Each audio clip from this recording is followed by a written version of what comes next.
প্রথমবারের মতো খোয়াই জেলার 12টি বিদ্যাজ্যোতি স্কুলকে নিয়ে টাউন হলে শুরু হয় বিদ্যা ফেস্ট।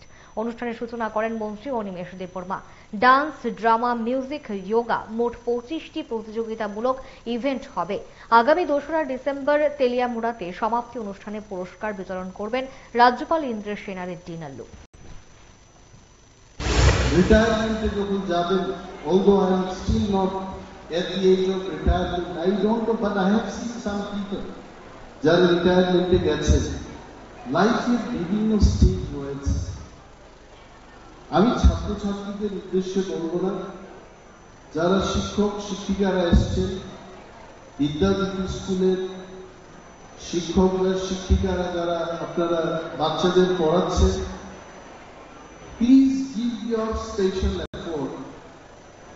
আমি আমার জীবনের প্রথম কথা এখানে বলবো, when I was in engineering college, আমাদের যারা ইঞ্জিনিয়ারিং কলেজে ম্যাথামেটিক্স পড়াতেন, আমি ওই স্যারের নাম বলবো, উনি খুব হাইফাই, সকালবেলা এসেই উনি পড়াতেন আমাদের।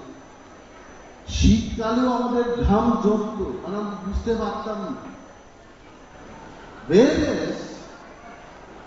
অন্য আরেকজন শিক্ষক এসছেন একই বিষয় পড়ানোর জন্য, হাসতে হাসতে খেলতে খেলতে প্রফেসর সাহেব আমাদের অনেক কঠিন অঙ্ক শিখিয়ে দিয়েছে।